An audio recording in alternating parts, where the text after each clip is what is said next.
নমস্কার, সুভদ্রা রান্নাঘরে আমার সকল দর্শক বন্ধুকে জানাই স্বাগত। আমি শিউলি। আজকে আমি তোমাদের সামনে দেখো কড়াইশুঁটি নিয়ে এসেছি। কড়াইশুঁটিগুলো আমি করে নেব, পেস্ট করব। পেস্ট করে আমি কড়াইশুঁটি কচুরি বানাবো। আমি একটা কাঁচা লঙ্কা দিয়ে দিলাম, একটু স্বাদ মতো লবণ আর স্বাদ মতো একটুখানি চিনি দিয়ে দিলাম। এবারে আমি এটাকে একটু অল্প করে জল দিয়ে এবারে আমি পেস্ট বানাবো। আমি কড়া বসিয়ে দিয়েছি, আমার দেখো পেস্টটা হয়ে গেছে। এবারে আমি ওর মধ্যে দুটো জিরে ফোড়ন দিয়ে দিলাম তেলের মধ্যে, আর একটু আদা বাটা আর একটু জিরে গুঁড়ো, এই দুটো আমি তেলের মধ্যে দিয়ে দেব।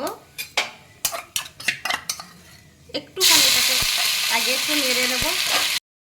আমি আদাটা আর জিরেটা একটু নেড়ে নিলাম, কারণ আদার কাঁচা গন্ধটা যাতে চলে যায় সেই জন্য। এবার আমি কড়াইশুঁটি পেস্টটা দিয়ে দিচ্ছি।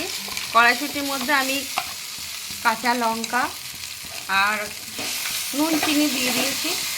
এবারে এটাকে শুধু ভালো করে নেড়ে নেব, শুকনো পাড়া করে নেব। আমি একটু সামান্য তেল দিলাম। আমি না এই হিং দিতে ভুলে গেছি, হিংটা বের করাই ছিল। যাই হোক, একটু হিং দিয়ে দিলাম, কারণ হিংটা দিলে ভারী সুন্দর ফ্লেভারটা আসবে। এবারে আমি এটাকে ভালো করে শুকনো করে নেব কষিয়ে। আমার পুরটা প্রায় হয়ে গেছে। দেখো আমি একটু ধনে আর জিরে আর একটু শুকনো লঙ্কা শুকনো কড়াতে নেড়ে এটা গুঁড়ো করে নিয়েছি, এক চিমটে দিয়ে দিলাম। অসম্ভব সুন্দর লাগবে এই ফ্লেভারটা। তোমরা একবার দিয়ে বানাবে, বানিয়ে খেয়ে দেখবে, খুব ভালো লাগে। আমি এরকমভাবে বানাই। আমি যেভাবে বানাচ্ছি তোমরা হয়তো এক একজন এক এক রকমভাবে বানায়, তোমরা এইভাবে একবার বানিয়ে দেখবে। আর এটা একটু ছাতু দিলাম, ছোলার ছাতু। এটা দুরকম কাজ করবে, এটা একটা ফ্লেভারও আসবে, প্লাস একটা বাইন্ডিংয়েরও কাজ করে, বেশ সুন্দর শুকনো করে দেওয়ার জন্য। যাই হোক, তো আমার পুরটা একদম সম্পূর্ণভাবে দেখো রেডি হয়ে গেছে। তলার থেকে ছেড়ে দিচ্ছে কড়া থেকে। এবার আমি গ্যাসটা অফ করে এটাকে একটু ঠান্ডা করতে দেবো, তারপর আমি তোমাদের দেখাচ্ছি। আমি ময়দা নিয়ে নিয়েছি, এক বাটি মতো ময়দা নিয়ে নিলাম, আমার যতটা প্রয়োজন। তোমাদের যেমন প্রয়োজন নেবে। একটু লবণ দিয়ে দিচ্ছি, স্বাদ মতো লবণ দিয়ে দিলাম। আর আমি 2-4টে দানা চিনি দিলাম। তোমরা চাইলে দেবে চিনি, না হলে দেবে না। আর এবার আমি একটু রিফাইন্ড অয়েল দিয়ে দিচ্ছি ময়ামের জন্য। দিয়ে আমি ময়ামটা খুব ভালো করে সুন্দর করে ময়দার সাথে মিক্সড করে নেব। তারপরে অল্প অল্প করে জল দিয়ে আমি ডোটা রেডি করব। আমি অল্প করে জল দিয়ে দিলাম, অল্প করে জল দিয়ে আমি ডোটা রেডি করব। আর তোমরা, আমি আবার বলছি, আমি যে প্রসেসে করছি তোমরা এইভাবে এই প্রসেসে একবার কড়াইশুঁটি কচুরিটা বানাবে। বানিয়ে খেয়ে আমাকে তোমরা কমেন্ট করে জানাবে তোমাদের কেমন লেগেছে। আমি বলছি অনবদ্য লাগবে, পুরটা খুব সুন্দর হয়। এমনি শুধুই আমার ছেলেমেয়েরা খেয়ে নিত তুলে তুলে। যাই হোক, আমি মেখে নিই। আমার মাখাটা রেডি হয়ে গেছে। খুব ভালো করে ঠেসে আমি মেখেছি। হাতেই দেখো একটু তেল লাগিয়ে দিয়েছি। তেল লাগিয়ে ডোটার মধ্যে একটু মিনিট 20-25 মানে চাপা দিয়ে রেস্টে রেখে দেবো। তারপরে আমি এগুলো ভাজবো।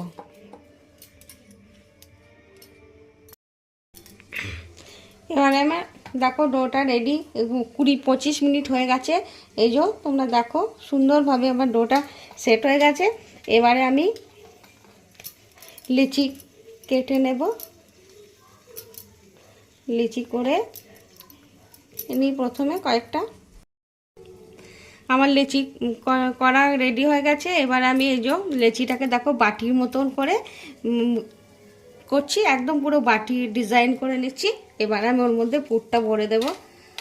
দেখো এই যে পুরটা দিয়ে দিচ্ছি। সুন্দরভাবে পুরটা দিয়ে হাতে করে দিয়ে দিলাম। এবারে মুখটাকে বিনুনির মতন এরকমভাবে ঠুসে দিলাম। এটা এরমভাবে লক করে দিতে হবে, দিয়ে পিছন দিকে উল্টে দিয়ে একবার হাতে করে এরম করে নিলেই আমার রেডি,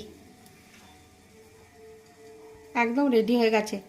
একটা রেডি হলো, আবার একটাকে দেখো এই যে এরকমভাবে বাটির মতন বানিয়ে নিচ্ছি, পুরো বাটির মতন, ভিতরটা একদম গর্ত হয়ে আছে, তার মধ্যে এই যে পুরটা আমি ভরে দিলাম, বেশ অনেকখানি পুর দিয়েছি, মানে খুব যে কম পুর দিলে কী হবে বলো তো, মুখে পড়বে না, ভালো লাগবে না, আবার খুব বেশি দিয়ে দিলে আবার কেউ ফেটে বেরিয়ে যাবে, একটা ব্যাপার, সব কিছু ব্যালেন্স করেই করতে হবে। যাই হোক, আমি এইভাবে এইগুলোকে বানিয়ে রেডি করে নিই, রেডি করে নিয়ে আমি তোমাদের ভাজাটা দেখাবো। আমি সবগুলো লেচিগুলোর মধ্যে পুর ভরে নিয়ে রেডি করে নিয়েছি, এবার আমি দেখো বেলছি।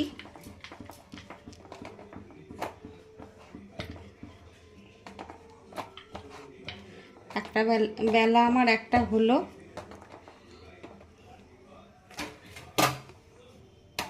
একটা বেলে রাখলাম আমি, এইভাবে আমি আস্তে আস্তে বেলে নিই 2-4টে, তারপরে তোমাদের আমি ভেজে দেখাবো। দেখো আমার কিন্তু পুর বেরোচ্ছে না, আর আমি তেল বা ময়দা কিছুই দিইনি, শুধু শুধুই বেলা হচ্ছে। তোমাদের যদি তেল বা ময়দা কিছু লাগে বেলার সময় তোমরা নিতেই পারো। বসিয়ে দিয়েছি, তেল দিয়ে দিয়েছি, তেল গরম হয়ে এসছে, এবার আমি একটা ছেড়ে দিলাম।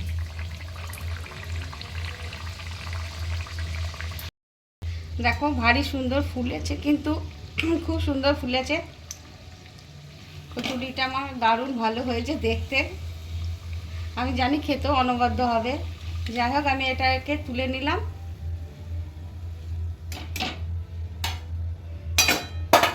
আমি আর একটা ছাড়ছি,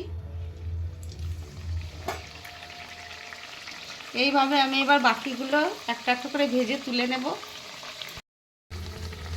আর একটা আমার ভাজা হলো, এবারে এটাকেও আমি তুলে নেব। আমার কড়াইশুঁটি কচুরি রেডি এবং সার্ভ করে দিয়েছি। তোমরা, আমি যেভাবে বানিয়েছি অবশ্যই তোমরা সেইভাবে একবার বানাবে, বানিয়ে খাবে, খেয়ে আমাকে কমেন্ট করে জানাবে তোমাদের কেমন লেগেছে, আমার প্রসেসটা তোমাদের কেমন লেগেছে। এক একজন এক এক রকমভাবেই বানায়, সেটা কোনো কথা নেই। তা আমি যেভাবে বানিয়েছি, একবার তোমাদের কাছে অনুরোধ রইল এইভাবে একবার বানাবে, বানিয়ে খেয়ে দেখবে এবং আমাকে কমেন্ট করে জানাবে। কি গরম, আমি তোমাদের দেখাচ্ছি। দেখো পুরো লেচিটার মধ্যে একদম কোনো জায়গায় বাকি নেই যে পুর পড়েনি, দেখেছো? একদম পুরো লেচিটার মধ্যে পুরে ভর্তি হয়ে গেছে। যাই হোক, তোমরা এইভাবে বানাবে। আর তোমরা আমার পাশে যারা আছো, নতুন বন্ধু, পুরনো বন্ধু, সবাইকে জানাই অসংখ্য অসংখ্য ধন্যবাদ, অনেক অনেক ভালোবাসা আমার সাথে, আমার পাশে থাকার জন্য। তোমাদের কাছে আমি কৃতজ্ঞ, তোমরা আমার সাথে আছো, পাশে আছি বলে আমি এক পা এক পা করে এগিয়ে যেতে পারছি। তোমরা সবাই ভালো থাকবে। নমস্কার।